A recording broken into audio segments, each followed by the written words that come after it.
Hey, traveler, quick question for you. When was the last time you actually looked at the airline rules before packing your bag? Most people don't. They just toss in what they think is fine and hope for the best. But here's the twist. What you think is safe could actually get you stopped at security or worse, pulled aside before boarding.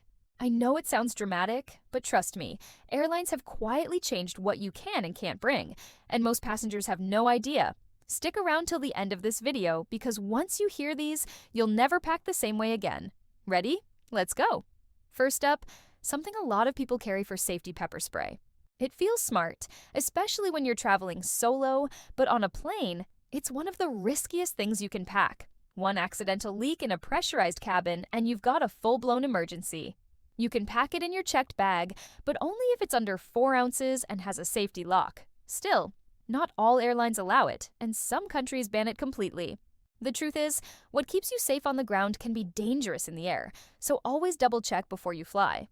Now, let's talk about something more common. Aerosols. Deodorant, hairspray, dry shampoo, totally normal stuff, right? But not all aerosols are treated equally. Toiletry-sized ones are fine if they're under 3.4 ounces and fit in that quart-sized bag. The danger starts with flammable sprays like paint, cooking oil, or air fresheners. Those can explode under pressure or heat, and they're banned in both carry-ons and checked bags. When in doubt, read the label. If you see a tiny flame symbol, leave it behind. It's not worth the risk for a can of hairspray.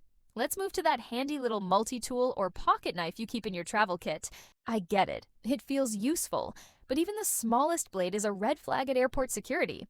It doesn't matter if it's just a screwdriver or nail file combo. If there's a blade, it's not flying with you. Scissors are okay only if the blade is shorter than 4 inches from the pivot point. Anything longer, and you'll be saying goodbye to it at the checkpoint. If you're not sure, just pack it in your checked bag and save yourself the hassle.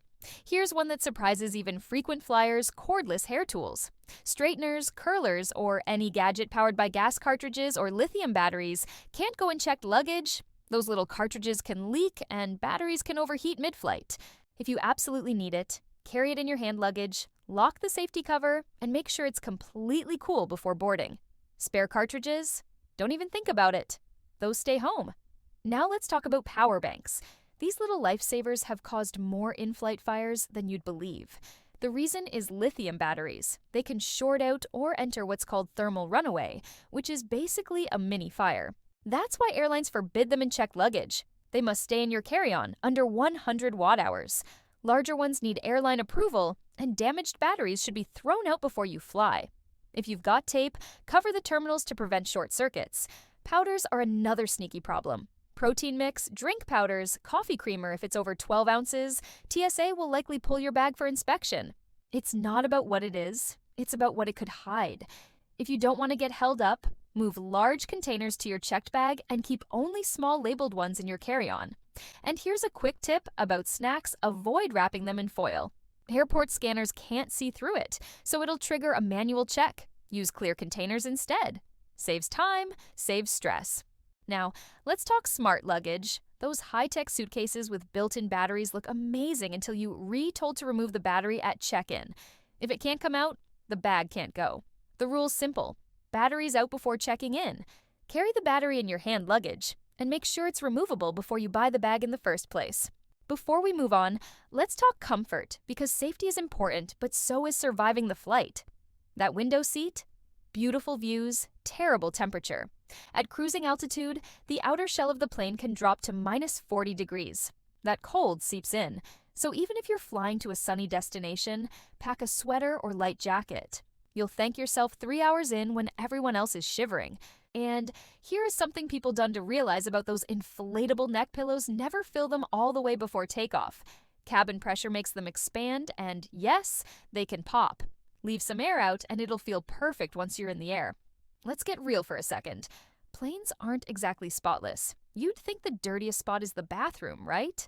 Nope. It's the tray table and that seat back pocket. People eat off them, rest their faces on them, even change diapers on them. And those pockets? Almost never cleaned. So do yourself a favor and bring sanitizing wipes. Wipe everything you touch before you settle in. It takes 10 seconds and saves you from catching whatever the last passenger left behind. And while we're on cleanliness, avoid the hot drinks made on board. The water tanks that feed the coffee machines are rarely deep cleaned. Studies have found bacteria and even E. coli in some. If you want to stay hydrated, stick with sealed bottles or juice. Your stomach will thank you. Now, a small but powerful hack for smoother travel: always book the earliest flight you can. Morning flights have fewer delays because the planes are fresh, the crews are on schedule, and the weather is usually calmer. The later you fly, the more you risk getting caught in a ripple of delays. Early flights also tend to have smoother air, which means less turbulence. And here's a little-known fact about seats: the front gets all the attention, but the back of the plane often gets better service. The crew is closer, and they can hand you extra snacks or drinks without everyone noticing. Plus, you're near the galley, so help is right there if you need it. So, before your next trip, take a minute to double-check your bag, pack smart, and remember these tips. Flying doesn't have to be stressful. It's all about preparation. Know the rules, protect your gear, and make your comfort a priority. If this helped you, hit that subscribe button and share it with someone who travels often. Safe travels, pack wisely, and I'll see you up there in the clouds.